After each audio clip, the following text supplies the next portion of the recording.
Qual seria, então, a importância da ozonioterapia no tratamento de feridas? Essa é a discussão de hoje e vocês vão achar bem interessante. Na verdade, eu não preciso ser estomaterapeuta, eu não preciso ser enfermeira para saber tratar de uma lesão. Aqui a gente pode abrir um parêntese para os acidentes domésticos, por exemplo. Quem aqui nunca se machucou, por exemplo, fritando um ovo? Quem aqui nunca teve uma lesão, por exemplo, fazendo a unha?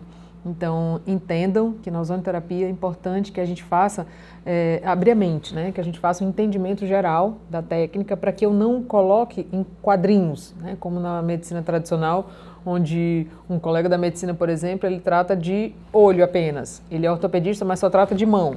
Ele é, assim, sempre especialista do especialista do especialista. Então, não é essa a ideia na ozonioterapia.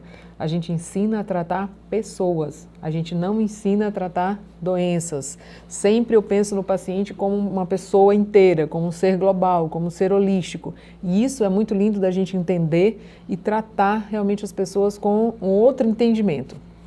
Então, qual seria a possibilidade, quais seriam as possibilidades da gente ter uma renovação dessa pele, desse tecido, dessa lesão, né? Tem pessoas que carregam feridas durante anos, tem pessoas que passam décadas, na verdade. Então, assim, é uma coisa que realmente é muito triste, né? E a gente tem dentro da ozonioterapia uma grande variedade de possibilidades para que a gente possa regenerar esse tecido, regenerar esse órgão e muitas das vezes esse paciente sai de uma fila de por exemplo, uma amputação, de uma raspagem, de um procedimento bem mais invasivo para que ele possa ter uma cicatrização acelerada e uma reconstituição desse membro. Então, de que forma a gente pode fazer o tratamento das lesões, né? Aqui eu não botei uma lesão muito feia para não assustar muito vocês, mas só lembrando que um pequeno ferimento, como esse que a gente observa aí, ele pode dar vazão para um grande ferimento. Então, sempre que a gente tiver, por exemplo, uma picadura, uma arranhadura, uma escoriação, a gente deve dar a devida importância para esse ferimento, para essa lesão, para que ela não evolua. Eu já tratei de pacientes com uma picada de formiga, que evoluiu de uma forma assustadora e hoje está na fila de fazer uma raspagem do osso. Ela desenvolveu uma osteomielite. Então, eu já tratei, por exemplo, paciente que teve uma picada de abelha e era alérgico. Então, de uma picada de abelha, se você não tratar, aquilo pode evoluir mal. Eu já tratei pacientes também com furada de espeto de limoeiro, sabe aquele espinho? Então essa pequena furadinha pode levar a um grande problema se você realmente não tratar a tempo. Lembrando que na ozonioterapia a gente sempre tem o entendimento da prevenção. Então eu não vou esperar que uma lesão aumente, né, fique cavitária, caiba uma mão para que eu possa então tomar alguma medida. Bom, o ozônio ou ozono, conhecido também como trioxigênio, a gente pode lembrar da fórmula dessa molécula, né? 3 átomos de oxigênio com uma dupla ligação instável, reativo, oxidante, é um alótropo triatômico do oxigênio, muito menos estável do que o diatômico O2, é uma molécula composta por 3 átomos, só lembrando, né, dessa parte bioquímica aí para que a gente possa ter o entendimento de como age, inclusive no tratamento de lesões, de feridas. É uma terapia que deve ser praticada sempre como complementar, ela é uma PIC, regulamentada pelo SUS, é adjuvante para o tratamento de várias doenças. A ozonioterapia faz parte das novas tecnologias que complementam e facilitam os tratamentos convencionais, apesar de que a gente está falando de algo que já tem mais de 100 anos. É uma ferramenta importante nesse arsenal do profissional de saúde que quer realmente se diferenciar no mercado de trabalho. Então, como os pacientes devem ser tratados à medida que eles estão portando alguma lesão, algum ferimento? Então, não apenas de fora para dentro, mas também de dentro para fora. Esse que é o diferencial da ozonioterapia, tratar de dentro para fora. Eu não vou jamais pegar um ferimento e apenas fazer uma aplicação tópica do ozônio, por exemplo, através de um óleo ozonizado ou através de um produto, né, um creme, mas eu vou tratar de dentro para fora também, numa ação combinada. Bom, então quais seriam as ações da ozonioterapia diante das lesões e dos ferimentos? Antes de tudo, uma ação germicida, super importante. O ozônio consegue debelar, né, qualquer micro-organismo que esteja porventura povoando aquela lesão. Então, ele é muito importante no combate de bactérias, vírus, fungos, germes de uma forma geral. Importante também na recuperação de feridas inflamadas ou infeccionadas. Segundo, uma ação analgésica. Quem é portador de uma lesão normalmente tem dores e isso também é resolvido com a ozonioterapia. Ela combate dores em geral, principalmente geradas por inflamações ou problemas articulares também, né? Às vezes as feridas vão evoluindo e causando problemas dentro das articulações, dentro dos ossos e isso é muito ruim para o paciente. E terceiro, que seria uma ação regeneradora, promovendo então uma reparação celular importante e rápida, por exemplo, em um tratamento de queimaduras, tratamentos de inflamações crônicas ou inflamações intestinais, então a gente consegue, por exemplo, numa insuflação retal, que é uma insuflação dentro do reto, dentro do intestino do paciente, eu consigo tratar uma lesão, no caso uma lesão na pele, no pé, um pé diabético, e também uma forma sistêmica de levar o gás. Então, por onde quer que tenha uma inflamação, o ozônio vai dar conta de restaurar.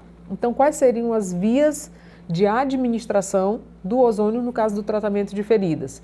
Uma via tópica, antes de tudo, né, porque eu consigo fazer ali a lavagem com a água ozonizada, eu consigo fazer aplicações subcutâneas, eu consigo usar o óleo ozonizado, produtos, né, que são importantes também, confeccionados a partir do gás, é bem interessante. Eu posso fazer também uma via intramuscular, posso fazer uma via endovenosa, lembrando que a gente sempre associa via sistêmica com via local. Então, para que eu possa ter um resultado restaurador, para que eu possa ter um tratamento da causa, eu preciso sempre associar uma via sistêmica e uma via local. Então, se, por exemplo, eu tenho um pé diabético, eu vou fazer aplicações ali naquele pé e vou fazer uma via sistêmica para que eu possa ter um resultado melhor. Então, via e insuflação retal, que a gente já falou também, é uma via sistêmica importante, fácil, barata e de excelente absorção.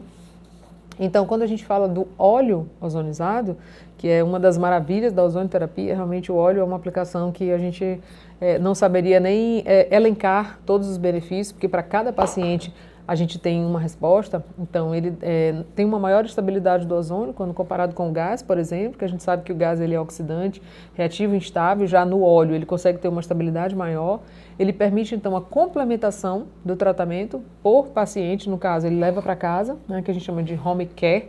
Então, ele faz o curativo ali com o terapeuta e ele dá prosseguimento em casa com o uso do óleo ozonizado. Tem um efeito debridante também, ele consegue remover os esfacelos, os tecidos desvitalizados, a fibrina, enfim, todo aquele tecido que está ali desvitalizado. Complementação às outras formas de aplicação, nós já falamos subcutâneo, já falamos solução salina, já falamos insuflação retal, então ele vem só para casar esse tratamento. O modulador do processo inflamatório, se você tem, por exemplo, uma figura lá no comecinho da aula, quando a gente viu aquela lesão, ele consegue restaurar aquela inflamação. Aumento da angiogênese, que é exatamente essa formação de novos vasos, né? Então, é tudo que a gente precisa para regenerar essa malha que está danificada. É uma neovascularização, né? Novos vasos estão sendo formados ali a partir do uso de um óleo ozonizado, por exemplo. Então, entre as principais ações e efeitos do óleo ozonizado, a gente tem ação cicatrizante e ação antimicrobiana, antifúngica, que é tudo que a gente precisa para restaurar uma lesão. Então, a terapia com ozônio, ela deve ser praticada por profissionais da área da saúde, com habilitação em ozonioterapia e de posse de um gerador de ozônio certificado pela Anvisa. Então, eu preciso ter essas duas situações para que eu possa realmente fazer o tratamento de uma ferida, de uma lesão, de um paciente que esteja enfermo. Então, só fazendo um resumo do que seriam então as ações da ozonioterapia diante de um problema, como por exemplo uma lesão, uma ferida. Então, ação germicida, combatendo fungos, bactérias, qualquer germe que por natureza esteja ali com aquela porta de entrada. Ação analgésica, combatendo as dores em geral, principalmente que são geradas pelas inflamações, ação regeneradora dos tecidos, né, promovendo essa reparação celular, como por exemplo numa queimadura em casa, um acidente doméstico, intervenções estéticas, né, o paciente tem uma lesão e ele tem uma malformação de uma cicatriz, ele tem um queloide, ele tem uma fibrose e isso é muito ruim, a gente pode atuar também nessa área. Estimula o crescimento dos glóbulos brancos, ativa o sistema imunológico, então a gente sempre tem um efeito sistêmico, o paciente chega com uma causa e acaba ganhando outros benefícios que não só apenas o local, melhora o fluxo sanguíneo, a qual é estimulado, né, com a terapia, e isso é maravilhoso para que eu possa realmente tratar uma lesão. A ozonioterapia, ela é associada à terapia convencional, sabe, favorecendo a cicatrização de uma úlcera ou de um pé diabético, por exemplo, promovendo porque apresenta fortes propriedades antissépticas, né, isso a gente já falou também, causando uma oxigenação local e sistêmica também, e por ser devido a uma neovascularização induzida, né, levando a um aceleramento, uma aceleração da reparação tissular. Isso a gente viu nesse estudo, que foi publicado na Revista Médica de Minas, né, e foi bem interessante esse estudo. E aí, sempre lembrando que por trás de uma lesão, sempre existe um paciente que deve ser tratado como um todo. A gente nunca trata uma lesão, eu nunca trato uma queimadura, eu nunca trato uma decência de ferida, eu trato uma pessoa, eu trato um ser humano completo, que está ali com inúmeras deficiências, né? Não é só um pequeno orifício que está ali, uma pele esgarçada, não é só isso, é realmente todo um ser que precisa de um ajuste para que ele possa ter uma recuperação global.